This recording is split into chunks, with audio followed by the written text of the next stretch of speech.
الحمد لله نحمده ونستعينه ونستغفره ونؤمن به ونتوكل عليه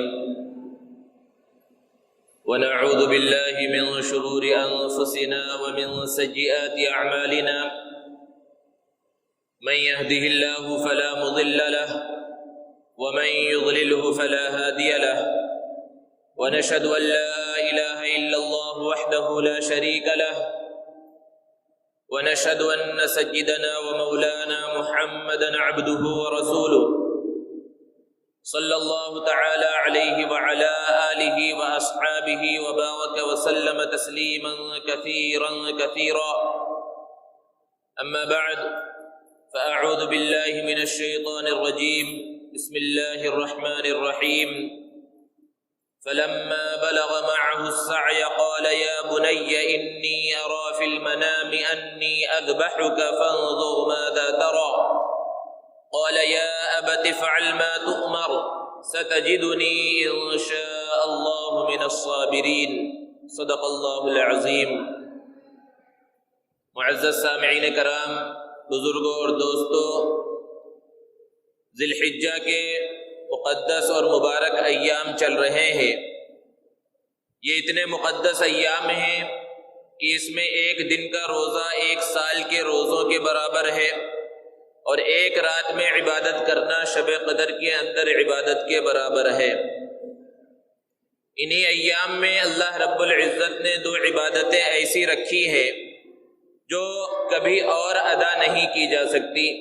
ایک حج بیت اللہ ہے اور دوسری قربانی، کہ دنیا بھر سے لاکھوں حجاج کرام مکۃ المکرمہ حج بیت اللہ کے واسطے پہنچ چکے ہیں یا پہنچ رہے ہیں، اور دوسری عظیم عبادت جو ان ایام میں ادا کی جاتی ہے وہ 10 ذی الحجہ سے مسلمان پوری دنیا میں کروڑوں کی تعداد میں جانور کو ذبح کر کے اللہ کے نام پر قربانی پیش کریں گے۔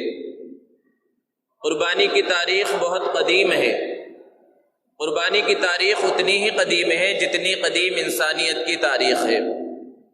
قرآن میں اللہ رب العزت نے حضرت آدم علیہ السلام کے 2 بیٹوں کی قربانی کا تذکرہ کیا ہے۔ وَاتْلُ عَلَيْهِمْ نَبَأَ ابْنَيْ آدَمَ بِالْحَقِّ إِذْ قَرَّبَا قُرْبَانًا فَتُقُبِّلَ مِنْ أَحَدِهِمَا۔ یہ حضرت آدم علیہ السلام کے 2 بیٹوں قابیل اور حابیل نے اللہ رب العزت کے سامنے اپنی قربانی کو پیش کیا۔ ان دونوں کے درمیان آپس میں اختلاف ہوا تھا، تو حضرت آدم علیہ السلام نے قربانی پیش کرنے کا حکم دیا تھا۔ ایک کی قربانی کو اللہ رب العزت نے قبول کر لیا اور دوسرے کی قربانی کو اللہ رب العزت نے رد کر دیا۔ تو بہرحال قربانی کی تاریخ بہت قدیم ہے، اور جتنے بھی مذاہب ہیں، مذاہب 2 طرح کے ہیں، کچھ آسمانی مذاہب ہیں اور کچھ غیر آسمانی مذاہب ہیں جو انسانوں کے بنائے ہوئے ہیں۔ آسمانی مذاہب میں 3 مذاہب بہت مشہور ہیں، یہودیت، عیسائیت اور اسلام۔ ان تینوں مذاہب کے اندر قربانی کو عبادت سمجھا جاتا ہے، اور جو غیر آسمانی مذاہب ہیں جو انسانوں کے بنائے ہوئے ہیں، ان میں سے بھی اکثر مذاہب کے اندر قربانی کسی نہ کسی شکل کے اندر موجود ہے۔ اس کو اللہ رب العزت نے بیان فرمایا، وَلِكُلِّ أُمَّةٍ جَعَلْنَا مَنسَكًا، کہ ہر قوم کے لیے، ہر امت کے لیے ہم نے قربانی کو متعین کیا ہے۔ لیکن اسلام کے علاوہ، مسلمانوں کے علاوہ جو اور لوگ قربانی کرتے ہیں، وہ قربانی خالص اللہ رب العزت کے واسطے نہیں ہوتی۔ مسلمان جو قربانی کرتے ہیں یہ صرف اللہ رب العزت کو راضی کرنے کے واسطے کرتے ہیں، اور اس کا آغاز حضرت ابراہیم علیہ السلام کے زمانے سے ہوا، جب اللہ رب العزت نے ان کا ایک بہت بڑا امتحان لیا، اور وہ اس امتحان میں کامیاب ہوئے تو ان کے یادگار کے طور پر قربانی کو متعین کیا گیا، اور قیامت تک یہ سلسلہ چلتا رہے گا۔ حضرت ابراہیم علیہ السلام اللہ کے رسول صلی اللہ علیہ وسلم کے جد امجد ہیں، بڑے جلیل القدر پیغمبر ہیں، نبی ہیں۔ اللہ رب العزت نے انہیں اپنا خلیل بنایا، دنیا کی امامت اور قیادت کے منصب سے انہیں سرفراز فرمایا۔ تو اللہ نے جتنا بڑا مقام انہیں دیا اتنا ہی سخت ان کا امتحان بھی لیا ہے۔ ان سارے امتحانات کے تذکرے کا موقع نہیں ہے، سب سے بڑا امتحان جو حضرت ابراہیم علیہ السلام کا ہوا وہ اسی قربانی سے تعلق رکھنے والا امتحان ہے۔ اللہ رب العزت کی شان بڑی عجیب ہے کہ دینے پر آئے تو اپنے نافرمانوں کو، گنہگاروں کو، فاسقوں کو درجنوں اولاد دے دے، اور نہ دے تو حضرت ابراہیم علیہ السلام جیسے جلیل القدر پیغمبر کو جوانی کی عمر میں کوئی اولاد نہ دے۔ حضرت ابراہیم علیہ السلام نے اللہ رب العزت سے بڑھاپے کی عمر میں ایک دعا کی، رب ہب لی من الصالحین، کہ میرے پروردگار مجھے نیک اولاد عطا فرما۔ اللہ رب العزت نے ان کی دعا کو قبول کیا اور حضرت اسماعیل علیہ السلام کی شکل میں انہیں نیک اور بردبار بیٹا عطا فرمایا۔ اور پہلا امتحان تو اس وقت ہوا بیٹے کی ولادت کے بعد جب حکم ہوا کہ اس بیٹے کو اور اس بچے کی ماں کو ایک بے آب و گیاہ وادی میں چھوڑ دو۔ حضرت ابراہیم علیہ السلام نے اس امتحان کو بھی پورا کیا، اور بے آب و گیاہ وادی میں جہاں نہ پانی کا نام و نشان ہے نہ انسانوں کا نام و نشان ہے، وہاں پر اپنے دودھ پیتے بیٹے کو اور ان کی والدہ کو چھوڑ دیا۔ قرآن نے بیان کیا فلما بلغ معه السعی، کہ جب حضرت اسماعیل علیہ السلام شعور کی عمر کو پہنچ گئے تو اس وقت ایک بڑا امتحان ہوا۔ حضرت ابراہیم علیہ السلام نے خواب میں دیکھا کہ وہ اپنے بیٹے کو ذبح کر رہے ہیں۔ اللہ رب العزت کا امتحان ہے۔ اللہ رب العزت چاہتے تو حضرت جبرائیل علیہ السلام کے ذریعے جس طرح عام طور پر وحی آتی ہے اس طرح حکم دے سکتے تھے، لیکن اللہ نے خواب میں دکھلایا۔ یہاں بھی ایک امتحان تھا، امتحان میں امتحان۔ عام لوگوں کا، ہمارا اور آپ کا خواب ضروری نہیں کہ وہ سچ ہو، اکثر خواب جھوٹے ہوتے ہیں جن کی کوئی حقیقت نہیں، کوئی تعبیر نہیں ہوتی، اور جن کی تعبیر بھی ہوتی ہے ان کو دلیل کے طور پر کہیں پیش نہیں کیا جا سکتا، لیکن جو انبیاء کا خواب ہوتا ہے وہ سچا خواب ہوتا ہے۔ یہاں ایک امتحان یہ ہے کہ دیکھیں حضرت ابراہیم علیہ السلام اپنے خواب پر عمل کرتے ہیں یا نہیں کرتے ہیں۔ 3 دنوں تک اس طرح کا خواب دیکھا تو اپنے ہونہار فرزند حضرت اسماعیل علیہ السلام سے حضرت ابراہیم علیہ السلام نے کہا کہ میرے بیٹے، میں نے خواب میں دیکھا ہے کہ میں تمہیں ذبح کر رہا ہوں، تمہاری کیا رائے ہے؟ تم کیا کہتے ہو اس سلسلے میں؟ مفسرین نے بیان فرمایا کہ حضرت ابراہیم علیہ السلام نے جو اپنے بیٹے سے پوچھا کہ تمہاری کیا رائے ہے، وہ اس لیے نہیں پوچھا تھا کہ اگر اسماعیل علیہ السلام انکار کر دیں گے تو وہ اللہ کی راہ میں انہیں قربان نہیں کریں گے، انہیں ذبح نہیں کریں گے، بلکہ اس لیے پوچھا کہ باپ کا تو امتحان ہو ہی رہا ہے، بیٹے کا بھی امتحان ہو جائے کہ بیٹا کتنے پانی میں ہے۔ اور پھر وہ بیٹا کیسے انکار کر سکتا تھا؟ وہ کتنا عظیم بیٹا تھا جس کے صلب سے ہمارے اور آپ کے آقا محمد عربی صلی اللہ علیہ وسلم کی ولادت بسعادت ہونے والی تھی۔ وہ اللہ کے اس حکم کو کیسے رد کر سکتا تھا، کیسے انکار کر سکتا تھا؟ اس بیٹے نے جواب دیا، ابا جان، آپ کو جس چیز کا حکم دیا گیا ہے اس کام کو کر ڈالیے، ستجدنی انشاءاللہ من الصابرین، آپ مجھے اگر اللہ نے چاہا تو صبر کرنے والوں میں سے پائیں گے۔ باپ بھی ایسا اولو العزم اور بیٹا بھی ایسا پختہ یقین والا۔ اب باپ اور بیٹے دونوں قربانی پیش کرنے کے واسطے چل رہے ہیں مینا کے میدان کی طرف۔ وہاں پر حضرت ابراہیم علیہ السلام کو شیطان نے بہکایا۔ شیطان کوئی نیک کام ہوتا ہوا کسی کو اللہ رب العزت کو راضی کرتا ہوا دیکھ ہی نہیں سکتا، اس کا تو کام ہی ہے، اس کا مشن ہے، وہ اسی لیے دنیا میں آیا ہے، اسی لیے اس نے مہلت مانگی تھی۔ حضرت ابراہیم علیہ السلام کو بہکانے کی کوشش کی مختلف انداز میں کہ کوئی باپ ایسا ہوتا ہے جو اپنے بیٹے کو جو ہے اپنے ہاتھوں سے قربان کر دے، ذبح کر دے، مختلف انداز میں بہکایا۔ حضرت ابراہیم علیہ السلام نے اسے 7 کنکریاں ماری، پھر آگے بڑھے تو وہاں پھر بہکانے کی کوشش کی، پھر 7 کنکریاں ماری، پھر آگے بڑھے پھر اس نے بہکانے کی کوشش کی، پھر 7 کنکریاں ماری۔ حجاج کرام بیت اللہ شریف کے ارد گرد جمع ہیں اور جمع ہو رہے ہیں، اور پھر 8 ذی الحجہ کو وہ اسی مینا کے میدان میں جمع ہوں گے اور چند دنوں تک وہاں قیام رہے گا، اور پھر 10، 11 اور 12 ذی الحجہ کو وہ اسی مقام پر جو شیطان کی نشانی بنی ہوئی ہے، پتھر لگا ہوا ہے، حجاج کرام لاکھوں کی تعداد میں اس پر کنکریاں برسائیں گے۔ یہ کیوں ہے؟ حضرت ابراہیم علیہ السلام کی یادگار ہے۔ تو بہرحال جب باپ اور بیٹے آگے بڑھے اور شیطان اپنا منہ لے کر رہ گیا، وہ شکست کھا گیا، اللہ رب العزت نے بیان فرمایا فلما اسلما، کہ جب وہ ان دونوں نے اطاعت کی۔ اس کا ایک ترجمہ یہ بھی ہوتا ہے جب وہ دونوں مسلمان ہو گئے۔ مسلمان کا مطلب ہی کیا ہوتا ہے کہ اللہ کے حکم کے آگے اپنا سب کچھ قربان کر دینا۔ اللہ کا حکم آ گیا، اب وہاں چو چرا کی کوئی گنجائش نہیں ہے، اسے کہتے ہیں مسلمان۔ تو جب ان دونوں نے اللہ رب العزت کے سامنے اپنے آپ کو جھکا دیا تو پھر اس کے بعد وہ قربانی کا عجیب منظر ہے جو اللہ رب العزت نے بیان کیا کہ حضرت اسماعیل علیہ السلام کو حضرت ابراہیم علیہ السلام نے لٹایا۔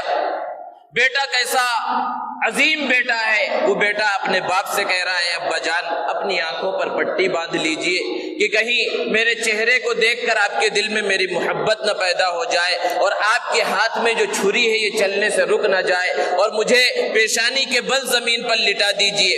اس انداز میں بیٹا کہہ رہا ہے۔ اللہ رب العزت نے فرمایا وَتَلَّهُ لِلْجَبِينِ، پیشانی کو جھکا دیا۔ اب حضرت ابراہیم علیہ السلام کے ہاتھ میں چھری ہے۔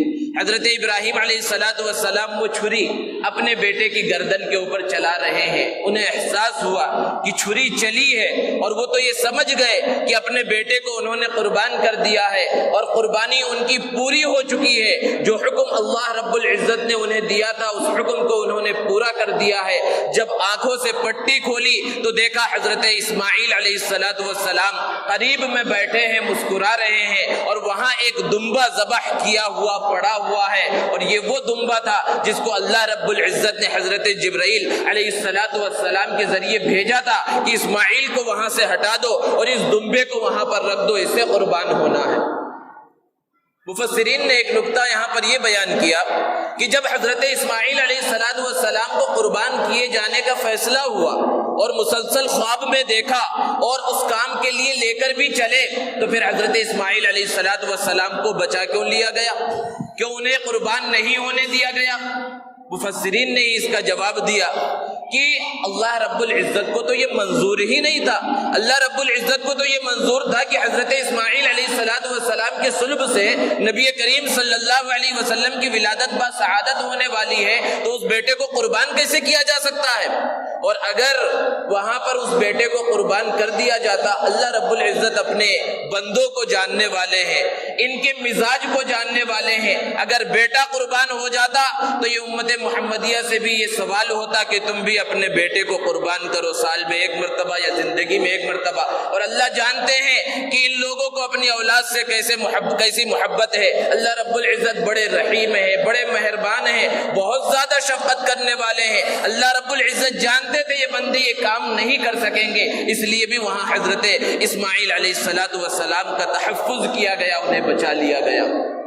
اور جب بیٹے کی جگہ پر دمبا قربان ہوا، اللہ رب العزت نے ارشاد فرمایا کہ اسی طرح اچھے کام کرنے والوں کو ہم بدلہ دیتے ہیں۔ وَتَرَكْنَا عَلَيْهِ فِي الْآخِرِينَ، دنیا میں جو بھی بڑے کام ہوتے ہیں، بڑے لوگ گزر جاتے ہیں بڑا کام کر کے، تو ان کی کچھ یادگار بنا دی جاتی ہے۔ کہیں کوئی بڑا مجسمہ بنا دیا گیا، ان کے نام پر کوئی عمارت بنا دی گئی، لیکن یہ جتنی یادگاریں ہوتی ہیں زمانے کے گزرنے کے ساتھ ساتھ وہ یادگار ختم ہو جاتی ہے۔ کوئی مجسمہ ہمیشہ باقی نہیں رہتا، کوئی عمارت ہمیشہ باقی نہیں رہتی۔ جب تک عمارت باقی رہے گی لوگ نام لیتے رہیں گے کہ فلاں نے بنوایا تھا، بڑا اچھا بادشاہ تھا، بڑے اچھے کام کیے تھے، فلاں کے نام پر بنوایا گیا، لیکن ہمیشہ نہیں رہے گا۔ سینکڑوں سال گزریں گے، چند صدیاں گزریں گی، وہ عمارت ختم ہو جائے گی، پھر اس کا نام و نشان لینے والا کوئی باقی نہیں رہے گا۔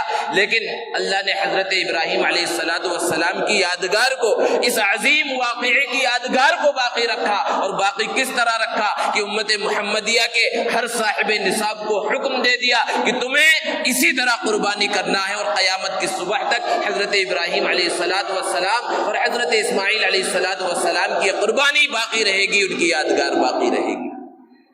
اللہ رب العزت نے اس واقعے کو بیان کرنے کے بعد ارشاد فرمایا ان ھذا لہو البلاء المبین، یہ حضرت ابراہیم علیہ السلام کی تو پوری زندگی ہی امتحانات سے بھری ہوئی ہے.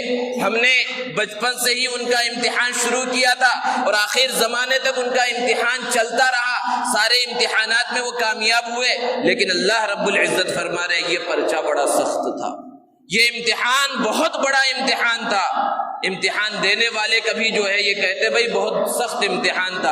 اس بار ہمارے اسکول میں جو امتحان ہوا، مدرسے میں، کالج میں اور یونیورسٹی میں جو امتحان ہوا، بہت ٹف پیپر تھا، بہت مشکل سوالات تھے. اور کبھی اسکول والے بھی پہلے سے بتا دیتے ہیں کہ دیکھو اس بار اچھی سے تیاری کر لو، سخت پرچہ آنے والا ہے. یہاں اللہ رب العزت امتحان لے رہے ہیں. اللہ نے خود بیان فرمایا کہ ابراہیم کا ہم نے جو امتحان لیا، ان ھذا لہو البلاء المبین، یہ آسان امتحان نہیں تھا، بہت سخت امتحان تھا. وہ اس امتحان میں بھی کامیاب ہو گئے. اور پھر یہ عظیم یادگار اس امت محمدیہ کے لیے باقی رکھی گئی کہ جو بھی صاحب نصاب ہوگا اس کے اوپر وہ قربانی کرنا ضروری ہوگا. یہ قربانی ہے کیا؟ نبی کریم صلی اللہ علیہ وسلم سے صحابہ کرام رضوان اللہ تعالی علیہ مجمعین نے پوچھا ما هذه الاضاحی یا رسول اللہ، اللہ کے رسول صلی اللہ علیہ وسلم یہ قربانی کیا ہے؟ آپ صلی اللہ علیہ وسلم نے ارشاد فرمایا سنت ابیکم ابراہیم علیہ السلام، یہ تمہارے باپ حضرت ابراہیم علیہ السلام کی سنت ہے. صحابہ نے پوچھا اللہ کے رسول بے شک ان کی سنت ہے، لیکن ہمیں کیا ملے گا؟ کیا صرف ایک یادگار کے طور پر ہے یا قربانی کرنے سے ہمیں بھی کچھ ملنے والا ہے؟ فما لنا فیہا یا رسول اللہ، ہمیں اس میں کیا ملے گا اللہ کے رسول صلی اللہ علیہ وسلم؟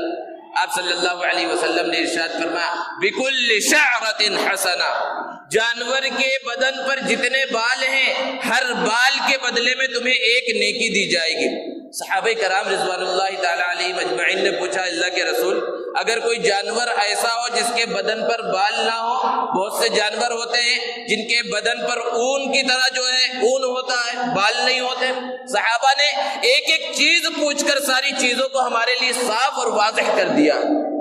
آپ صلی اللہ علیہ وسلم نے ارشاد فرمایا اون کے ہر بال اور ہر روئے کے بدلے میں تمہیں ایک نیکی دی جائے گی. اتنی عظیم چیز ہے، اتنی عظیم عبادت ہے. ایک حدیث میں ہے اللہ کے رسول صلی اللہ علیہ وسلم نے ارشاد فرمایا کہ جو ایام نحر ہیں، قربانی کے ایام ہیں، ان ایام میں اللہ رب العزت کو جانوروں کے خون بہائے جانے سے زیادہ کوئی اور عمل پسندیدہ نہیں ہے. اور ایک حدیث میں اللہ کے رسول صلی اللہ علیہ وسلم نے ارشاد فرمایا کہ یہ جو جانور تم ذبح کرتے ہو اور جب اس کا خون اس کی گردن سے نکلتا ہے یہ زمین پر گرنے نہیں پاتا، اس سے پہلے اللہ رب العزت اس کو قبول فرما لیتے ہیں. اللہ رب العزت کو اس کے گوشت کی، اس کے خون کی ضرورت نہیں ہے. قرآن میں بیان فرمایا اللہ نے لن ینال اللہ لحومها ولا دماؤها ولكن يناله التقوى منکم، کہ اللہ رب العزت کے پاس اس قربانی کے جانور کا نہ تو گوشت پہنچتا ہے نہ اس کا خون پہنچتا ہے اور نہ اللہ کو اس کی ضرورت ہے. کتنے اخلاص کے ساتھ، کتنے تقوی کے ساتھ تم نے قربانی کی. اللہ رب العزت کے پاس تو تمہارا تقوی پہنچتا ہے کہ اللہ کو راضی کرنے کے واسطے قربانی کی گئی یا دنیا میں واہ واہی حاصل کرنے کے واسطے اور شہرت کے واسطے قربانی کی گئی. آج یہ سلسلہ بہت زیادہ عام ہو چکا ہے کہ شہرت کے لیے، ناموری کے لیے قربانی کی جا رہی ہے. بہت مہنگے مہنگے جانوروں کو خریدا جا رہا ہے. جو جانوروں کی قربانی، جن جانوروں کی قربانی جائز مختلف طرح کے ہیں کہ بکرے ہیں، دمبے ہیں، مینڈے ہیں، یہ جو چھوٹے جانور ہیں اس میں صرف ایک آدمی کی قربانی ہو سکتی ہے. اس کے بعد بڑے جانور ہیں، چاہے وہ اونٹ ہو یا اس سے چھوٹے جانور، سفید اور کالے جانور، اس میں 60 حصے بنتے ہیں کہ ایک جانور کے اندر 7 لوگوں کی قربانی ہوگی. اب یہ مختلف علاقوں میں مختلف قیمت پر ملتے ہیں، کچھ بہت زیادہ صحت مند ہوتے ہیں، کچھ درمیانی درجے کے ہوتے ہیں، کچھ اس سے کم درجے کے ہوتے ہیں. آدمی اپنی پسند کے اعتبار سے، اپنی حیثیت کے اعتبار سے جانوروں کو خریدے اور اللہ رب العزت کو راضی کرنے کے واسطے اس جانور کو ایام نحر میں قربان کر دے. اللہ رب العزت اس کی قربانی کو قبول فرمائیں گے. لیکن آج ایک نیا سلسلہ چل پڑا ہے ایک دوسرے سے آگے بڑھنے کا کہ ہمارے محلے کے اندر سب سے بڑا جانور ہمارا نظر آئے، سب سے خوبصورت جانور ہمارا نظر آئے، سب سے زیادہ قیمت والا جانور ہمارا نظر آئے. یہ مقابلہ چل رہا ہے، یہ دوڑ چل رہی ہے. اللہ رب العزت کو راضی کرنا تو نہ ہوا. ایک بکرا جو 6,000 سے لے کے 15,000 20,000 تک آ سکتا ہے، اس کو خریدنے کے بجائے ایک آدمی جو مالدار ہے، اللہ نے اسے دولت سے نوازا ہے، وہ 1 لاکھ روپے اور 2 لاکھ روپے، بلکہ آپ حضرات جو ہے خبریں پڑھ رہے ہوں گے کہ بہت سے مارکیٹوں کے اندر کروڑوں تک اس سال جو ہے بکرے بک رہے ہیں، ان کی ایسی قیمت ہے۔ بہت سے جو پیسہ لوٹنے کے واسطے پتہ نہیں کیا کیا کاریگری دکھاتے ہیں، کئی بکروں کے جسم کے اوپر اللہ لکھا ہوا ہے، محمد لکھا ہوا ہے، اب یہ حقیقت میں لکھا ہوا ہے یا اسے لکھ دیا گیا ہے، یہ تو اللہ رب العزت جاننے والا ہے۔ اور اس کے پیچھے کروڑوں روپے، لاکھوں روپے جو ہے صرف ایک قربانی ہو رہی ہے۔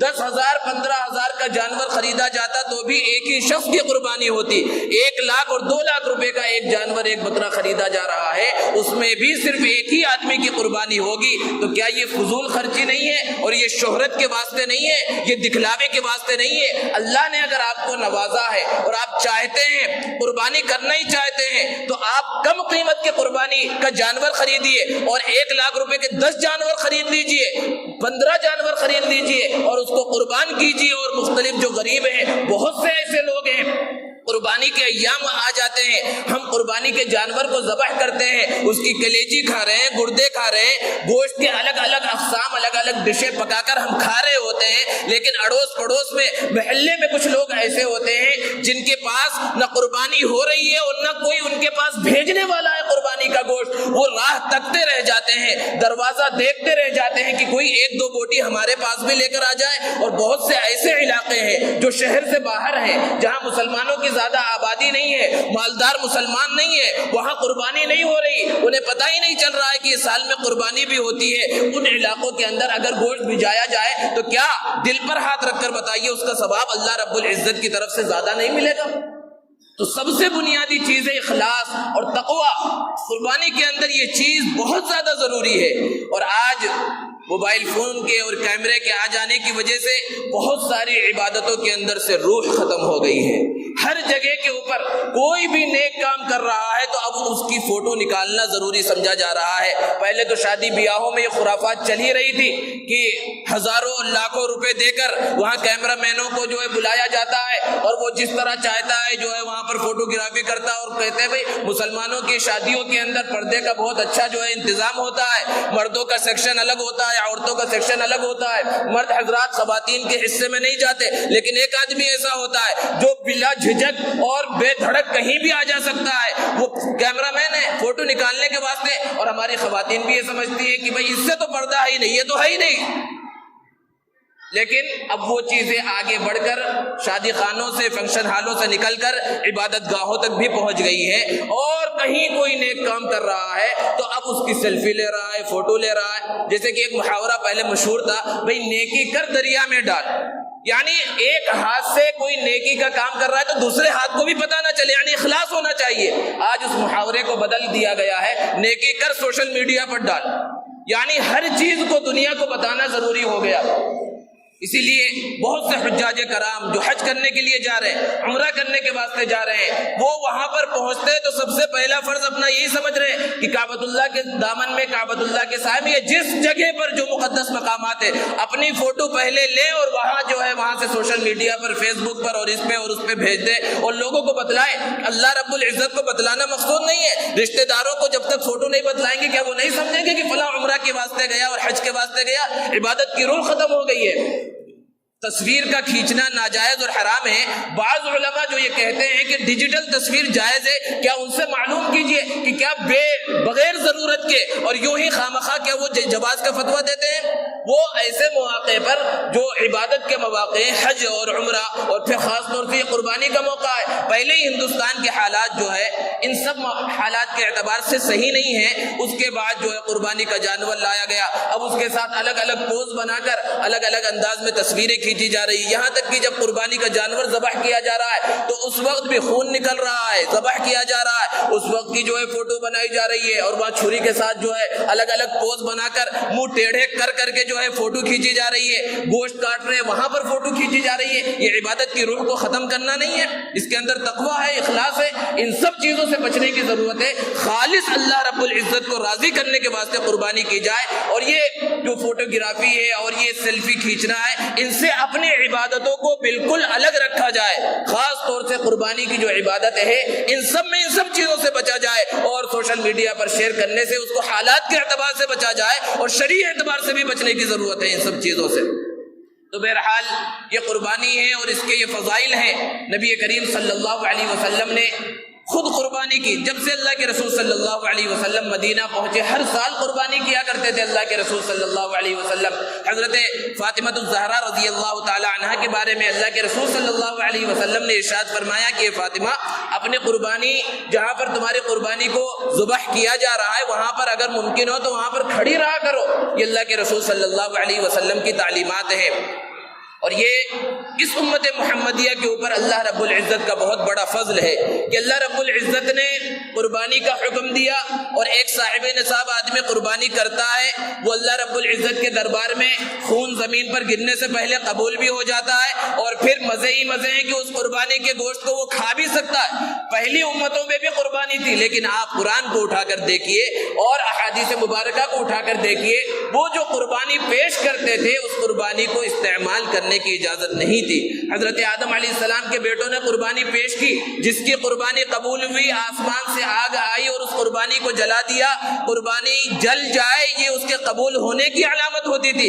اس امت محمدیہ پر اللہ رب العزت نے فضل فرمایا ہے۔ مولانا رومی رحمۃ اللہ علیہ نے ایک عجیب واقعہ بیان کیا کہ عراق کے اندر ایک شخص تھا، دیہات کا رہنے والا، جس نے شہر کی زندگی کو نہیں دیکھا تھا۔ اس کے دل کے اندر یہ خواہش ہوئی کہ ہمارے بغداد کا اور عراق کا جو بادشاہ ہے اس کو کچھ تحفہ پیش کرنا چاہیے۔ اور اس زمانے میں جو بغداد کا اور عراق کا بادشاہ ہوتا تھا، ایسا نہیں ہوتا تھا کہ ایک چھوٹی سی ریاست لے کر بیٹھ گیا، آدھی سے زیادہ دنیا پر اس کی حکومت ہوا کرتی تھی، جو خلیفۃ المسلمین ہوا کرتے تھے، خلیفہ ہوا کرتے تھے۔ تو اب اس نے جو ہے سوچنا شروع کیا بادشاہ کے دربار میں کیا لے کر جاؤں۔ اپنی بیگم سے اس نے مشورہ کیا تو اس کی بیگم نے کہا کہ ہمارے صحن میں جو یہ کنواں ہے، بادشاہ کو اتنا صاف اور شفاف کنویں کا پانی کہاں نصیب ہوتا ہوگا، ایک گھڑے میں یہ کنویں کا میٹھا جو ہے نیچے سے اس کے اندر چشمے پھوٹ رہے ہیں، پانی لو اور اس کو بند کر کے بادشاہ کے دربار میں تحفے کے طور پر پیش کرو۔ اس دیہات کے رہنے والے آدمی کو اپنی بیوی کی یہ بات پسند آ گئی، اور ایک مٹکے کے اندر اس نے پانی بھرا اور اس کو پیک کر دیا اور پیدل روانہ ہوا۔ ایک لمبا سفر تھا، گرد و غبار اڑ رہی ہے۔ کئی دنوں کے بعد جب وہ بادشاہ کے دربار میں پہنچا تو وہ گھڑا جو ہے مٹی سے اٹ چکا ہے، اور بادشاہ کے دربار میں پہنچا، بادشاہ نے پوچھا کیا بات ہے، تو اس نے کہا آپ کے لیے تحفہ لے کر آیا ہوں۔ مجلس لگی ہوئی ہے، دربار لگا ہوا ہے، کئی آدمی بیٹھے ہوئے ہیں، وزراء اور امراء اور دوسرے درباری۔ تو بادشاہ نے کہا اچھا اس مٹکے کو کھولو۔ جب مٹکے کو کھولا گیا تو چونکہ کئی دنوں سے بند تھا اور راستے میں گرد و غبار کی وجہ سے اس کے اندر غلیظ بدبو پیدا ہو گئی، اور جب کھولا گیا تو پورے دربار کے اندر وہ بدبو پھیل گئی۔ لیکن بادشاہ نے کہا اپنے وزراء اور امراء سے کہ اس کو لے کر جاؤ اور ہمارے خزانے میں سے اس کے گھڑے سے پانی کو نکال دو، اور اس کے گھڑے میں، اس کے مٹکے میں جتنی بھی اشرفیاں اور ہیرے جواہرات جو بھی آ سکتے ہیں وہ بھر کے اس کو روانہ کر دو، اور جاتے جاتے دریائے فرات کے پاس سے لے کر جانا۔ جب اس کے مٹکے کے اندر وہ جو ہدیے تحائف تھے جو بادشاہ کی طرف سے ملے وہ بھر دیے گئے اور اس کو لے جایا جانے لگا، تو اتنا خوبصورت دریا اس نے دیکھا جو میٹھے پانی کا دریا ہے، اور بعض روایتوں سے پتہ چلتا ہے وہ جنت سے اس کی نہریں پھوٹتی ہیں۔ تو اس دیہاتی نے پوچھا یہ کیا ہے، تو وزراء اور امراء نے بتایا یہ تو بادشاہ کے محل کے نیچے سے یہ دریا بہتا ہے بادشاہ کی دربار میں، اور بادشاہ کی خلافت کے اندر ہے، بادشاہ کی حکومت ہے اس دریا کے اوپر۔ اب اس کو بڑا افسوس ہوا اور تعجب ہوا کہ وہ بادشاہ، عظیم بادشاہ جس کے سلطنت کے اندر اور جس کے محل کے نیچے سے اتنا خوبصورت اور اتنا میٹھے پانی والا دریا بہتا ہے، میں اپنے گاؤں کے، اپنے علاقے کے ایک کنویں کا پانی اس کے دربار میں لے کر آیا، لیکن اس کا بڑا پن تو دیکھو، اس نے میرے اس ہدیے کو بھی قبول کر لیا اور اس سے کہیں زیادہ مجھے عطا کر دیا ہے۔ مولانا رومی رحمت اللہ علیہ نے اس واقعے کو بیان کیا تو پھر آگے مقصد بیان کیا کہ ہماری عبادتیں اس دیہاتی کے اسی سڑے ہوئے پانی اور اس مٹکے کی طرح ہے کہ اللہ رب العزت کے سامنے ہم جو عبادتیں کر رہے ہیں بالکل اسی طرح ہے۔ یہ اللہ رب العزت کا فضل ہے، اللہ کا کرم ہے کہ ایسی خراب عبادتیں جس کے اندر اخلاص نہیں ہے، دکھاوا ہے، ساری چیزیں ہیں، تواضع نہیں ہے، عاجزی انکساری نہیں ہے، اس کو بھی اللہ رب العزت اپنے فضل سے اس طرح قبول کر لیتے ہیں جس طرح وہ بادشاہ اس سڑے ہوئے پانی کو قبول کر لیتا ہے اور اپنی طرف سے بے شمار دولت عطا کرتا ہے۔ اللہ رب العزت ہمارے ساتھ ایسا ہی معاملہ فرماتے ہیں۔ پھر آگے بیان فرمایا کہ بادشاہ کے دربار میں جب کوئی ہدیہ پیش کرتا ہے تو چاہے جتنا بڑا آدمی ہدیہ پیش کرے وہ بادشاہ کے برابر تو نہیں ہو سکتا، بادشاہ کا خزانہ تو الگ ہی ہے۔ تو بادشاہ یہ سوچتا ہے کہ یہ جو ہدیہ اور تحفہ مجھے دے رہا ہے مجھے تو اس کی ضرورت نہیں، میرے خزانے میں تو پہلے سے موجود ہے، لیکن واپس نہیں لوٹاتے کیونکہ اس کے سامنے والے کا دل دکھے گا۔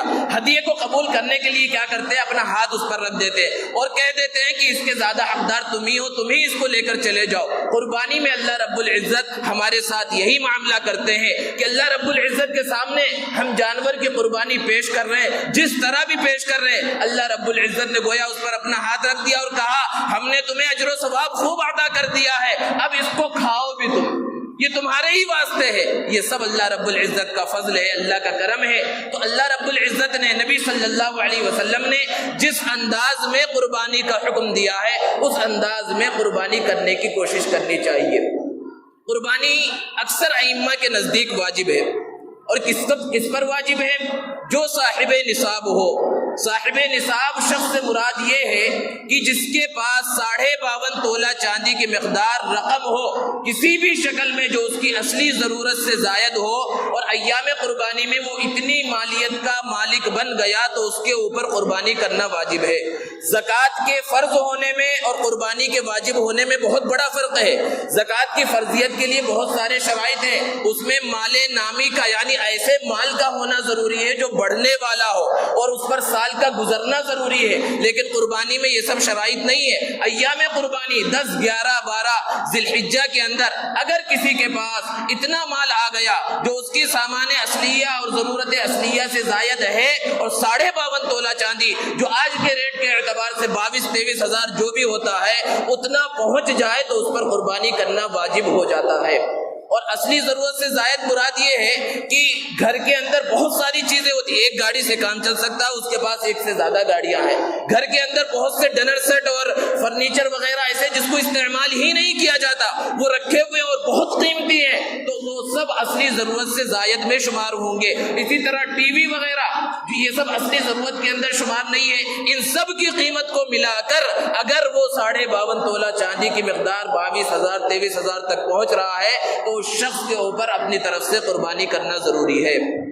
اسی طرح جو خواتین ہیں، خواتین کے لیے بھی قربانی کرنا واجب ہے، ضروری ہے۔ اگر ان کے پاس زیور ہے اور وہ اس کی قیمت 52.5 تولہ چاندی تک پہنچتی ہے تو ان کی طرف سے بھی قربانی کرنا ضروری ہے۔ آج کل سوشل میڈیا پر، فیس بک، واٹس ایپ وغیرہ پر ایک ویڈیو چل رہی ہے اور کچھ آڈیوز بھی چل رہی ہیں جس کے اندر یہ بتلایا جا رہا ہے کہ گھر کے اندر ایک بکری کی قربانی دینے سے سارے لوگوں کی طرف سے قربانی ادا ہو جاتی ہے۔ دوستو اس چیز کو سمجھنے کی ضرورت ہے کہ یہ بہت بڑی غلط فہمی ہے۔ اس میں احادیث بھی بتلائی جاتی ہے۔ ایک حدیث ہے حضرت ابو ایوب انصاری رضی اللہ تعالی عنہ کی کہ ان سے پوچھا گیا آپ لوگ نبی صلی اللہ علیہ وسلم کے زمانے میں کس طرح قربانی کیا کرتے تھے؟ انہوں نے بتلایا کہ ہم اپنے گھر میں ایک بکرے کو قربان کرتے تھے جو ہماری طرف سے اور ہمارے گھر والوں کی طرف سے کافی ہو جایا کرتا تھا۔ پھر زمانہ ایسا آگے بڑھا کہ آج اس طرح فخر سے جو ہے لوگ قربانی کرنے لگے۔ اس کو بنیاد بنا کر اور اسی طرح دوسری حدیثوں کو بنیاد بنا کر لوگ یہ کہتے ہیں کہ ایک آدمی چاہے جتنا بڑا خاندان ہو ایک بکرے کی قربانی دی گئی تو سب کی طرف سے قربانی ادا ہو جائے گی۔ یہ غلط فہمی ہے۔ حضرت ابو ایوب انصاری رضی اللہ تعالی عنہ کے فرمان کا مطلب یہ ہے کہ نبی صلی اللہ علیہ وسلم کے زمانے میں عام طور پر سب لوگ صاحب نصاب نہیں تھے۔ گھر کا کوئی ایک آدمی صاحب نصاب ہوتا وہ اپنی واجب قربانی کرتا، اس کے ثواب میں سارے لوگوں کو شریک کر لیتا، جیسے کہ اللہ کے رسول صلی اللہ علیہ وسلم کے بارے میں ہے کہ آپ ایک قربانی اپنی طرف سے ذبح کرتے تھے اور ایک اپنے پوری امت کی طرف سے جو موجود تھے اور جو قیامت تک آنے والے تھے سب کی طرف سے قربانی کرتے۔ تو کیا اللہ کے رسول صلی اللہ علیہ وسلم جو دوسری قربانی کرتے واجب قربانی ہوتی؟ نفل قربانی کے اندر سارے لوگوں کو ثواب میں شریک کیا کرتے تھے۔ اس لیے ان غلط فہمیوں سے بچنے کی ضرورت ہے۔ اور پھر قربانی کے مزید جو مسائل ہیں انشاءاللہ وہ عید الاضحیٰ میں بیان کے موقع پر اس سے پہلے بیان کر دیا جائے گا۔ اللہ رب العزت سے دعا ہے اللہ تبارک و تعالی ہمیں صحیح انداز میں قربانی کرنے کی توفیق عطا فرمائے۔ وآخر دعوانا الحمدللہ۔